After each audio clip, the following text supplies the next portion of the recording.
वही है। क्या वाकई राम राज्य जो कहा जाता था कि राम राज्य आएगा, क्या राम राज्य की बात कर रहे हो? क्या ये राम राज्य है? क्या वो क्या राम राज्य की हम शुरुआत देख रहे हैं या अभी बहुत कुछ किया जाना बाकी है? शुभ्रांशु, आपका वक्त। राजीव, सबसे पहले तो पूरे ब्रह्मांड को राम नवमी की बहुत बहुत बधाई। और बहुत बधाई आपको भी। आज हमारे राघव का जन्मदिन है।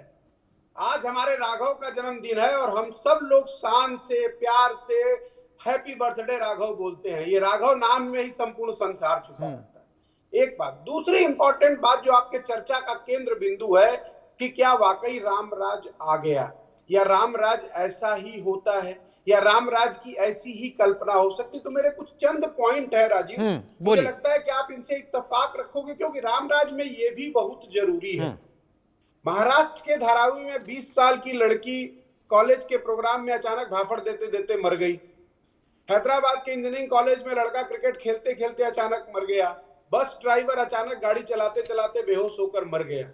ये तमाम उस वैक्सीन का साइड इफेक्ट है। लोग हार्ट अटैक से मर रहे हैं। मुझे लगता है कि राम राज्य में इस पे चर्चा होनी चाहिए, क्योंकि चुनावी चंदे के रूप में नरेंद्र मोदी और भारतीय जनता पार्टी ने उन दवा कंपनियों से इलेक्टोरल बॉन्ड का चंदा तो ले लिया, लेकिन रामराज में लोग उसकी सजा चुकाएं, ये तो न्याय नहीं है। एक बात। दूसरी इंपॉर्टेंट बात राजीव, आपके पैकेज में बड़ा एक सुंदर वर्ड था कि सभी जाति और सभी धर्मों का समान रूप हो, वही रामराज की कल्पना हो। क्या सच में ऐसा है, सभी जाति और सभी धर्मों का समान रूप? मैं इसके दो छोटे छोटे उदाहरण आपको देता हूं। मैं व्यक्ति विशेष जातियों पे नहीं जाऊंगा कि किसी दलित की बेटी का बलात्कार हो जाता है, उसकी हत्या हो जाती है, उसकी डेड बॉडी को जला दिया जाता है और आज तक न्याय इंसाफ नहीं मिलता। मैं ऐसे छोटे छोटे मुद्दों पे नहीं जाऊंगा, लेकिन जो दो बड़े मुद्दों पे जाऊंगा जिसकी चर्चा जोरों शोरों से आज के डेट में भी हो रही है, वो एक मुद्दा है वक्फ। उत्तर प्रदेश में कल छोड़ परसों एक अखबार में छपा था कि वक्फ की 98% संपत्तियों पे मंडराया खतरा। तो क्या जाति धर्म को हम सम्मान और प्रेम देने के लिए बात कर रहे हैं? कहीं हम ये बताने की तो कोशिश नहीं कर रहे अपने अखबार के माध्यम से कि भाई अगर धर्म विशेष तुम्हारा अलग है तो रामराज में तुम्हारा स्थान अलग है? या फिर दूसरी इंपॉर्टेंट बात, जैसे कल फिर से टेलीग्राफ एक समाचार पत्र में छपा कि अब जो है, जो चर्च की जमीन है या जो उनके चर्च के शमशान की जमीन है, उसकी भी जांच की जाएगी। उसका फिर भी कैथोलिक चर्च की जो लैंड है उसके लिए भी एक अलग से बिल लाया जाएगा। तो राम राज्य में दो अलग अलग धर्म संप्रदाय के लिए दो अलग नियम विधान, ऐसा तो मर्यादा पुरुषोत्तम ने नहीं सोचा था, या ऐसा मर्यादा पुरुषोत्तम ने चर्चा नहीं किया था, नहीं बताया था। तीसरी इंपॉर्टेंट राजीव, मैं आपकी स्क्रीन पे दिख नहीं रहा हूं, प्लीज बोलिए कैमरामैन और पीसीआर को कि मुझे फेस करे। जी, वो आपको कर देंगे बहुत जल्दी। थोड़ी सी तकनीकी समस्या है हमारे साथ, आप अपनी बात कहते रहे, आ जाएंगे। नहीं, तकनीकी को बोलिए, हम पार्लियामेंट में नहीं बैठे हैं, ऐसी तकनीकी समस्याएं पार्लियामेंट में होती है। आप मुझे मेरा चेहरा तो लाइए, हम झंडे देख पा रहे हैं। तकनीकी समस्या और कैमरामैन और आपके पीसीआर को बोलिए फेस दिखाएं।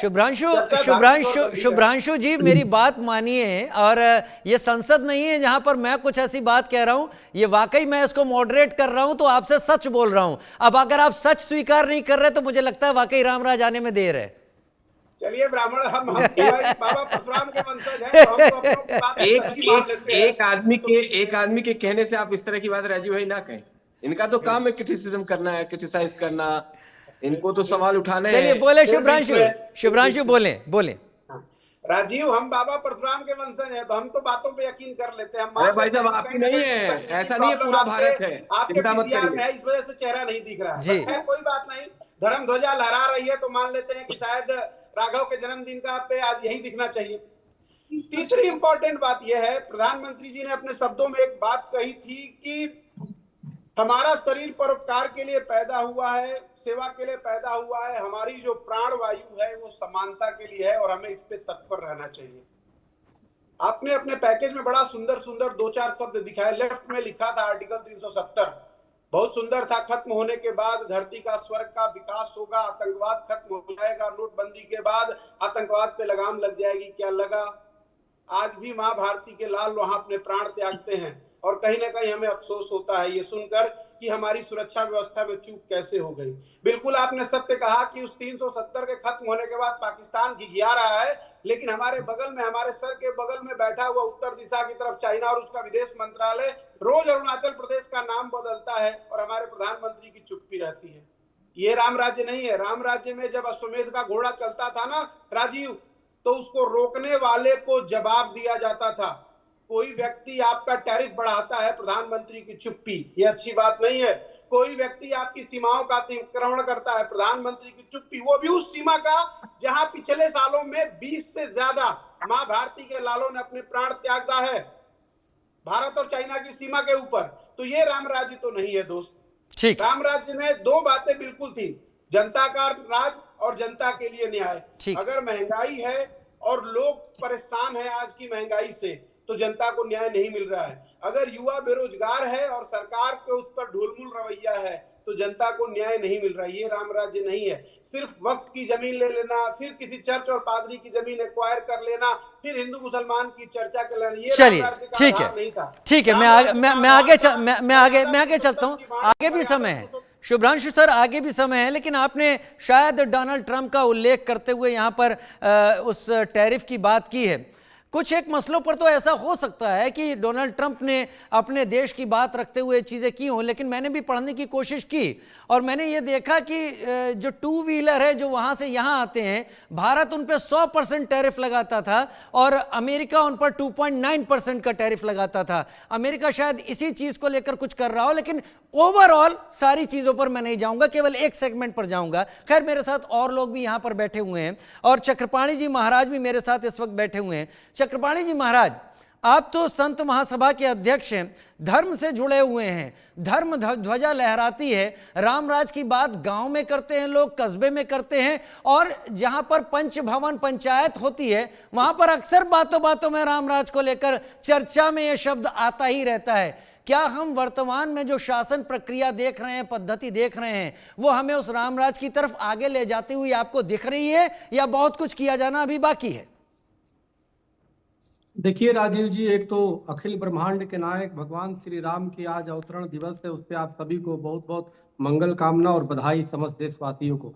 जब श्री वशिष्ठ मुनि जी महाराज ने जब नामकरण किया राम लक्ष्मण भरत शत्रुघ्न को चारों का, तो जब राम की जो व्याख्या की बड़ी सुंदर कांड में स्पष्ट जो गोस्वामी जी ने लिखा है कि जो आनंद सिंधु सुख राशि सी करते त्रिलोक सुपासी, सो सुख धाम राम असनासा अखिल लोक दायक विश्रामा।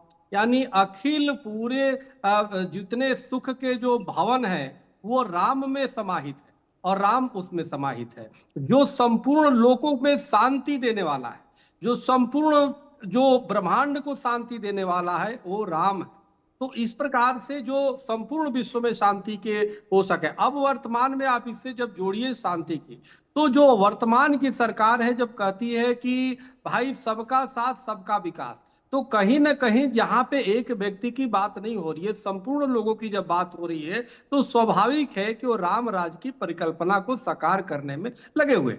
अब आप देखिए, कोई भी एक्ट जैसे बनाया जाता, जिस प्रकार से पिछले समय से आप देखो तुष्टीकरण की राजनीति पिछले सरकारों ने किया, और उस सरकारों के परिणाम होता है कि जब एक का हम तुष्टीकरण करते हैं तो दूसरे के साथ कहीं ना कहीं अन्याय होता है। तो जब अन्याय को मिटाना ही राम राज्य की परिकल्पना, किसी के साथ अन्याय नहीं होना चाहिए। आज देखो हमारे साथ रशीदी साहब बैठे, रशीदी साहब ने भी अभी वक्फ बोर्ड पे बड़ा अच्छा समर्थन किया, जबकि हर चीज में आप अधिकतर विषयों पे विरोध में रहे हैं। तो ये कहीं ना कहीं जो है राम राज्य की भी ये संकेत है कि हमारे आज जो कल तक विरोधी थे वो अब एक स्वर में सब लोग एक आगे बढ़ रहे हैं, देश को आगे बढ़ा रहे हैं। हमारे जिलानी साहब तो खैर है ही, शुरू से राष्ट्रभक्त है और कार्य कर रहे हैं। तो कहने का मेरा मतलब, जो आपने पहले भी कहा कि पक्ष और विपक्ष दोनों वो करते हैं, तो हमारा ये देश एक मंदिर के तौर पे है, और इस मंदिर का साफ सफाई, इस मंदिर को हम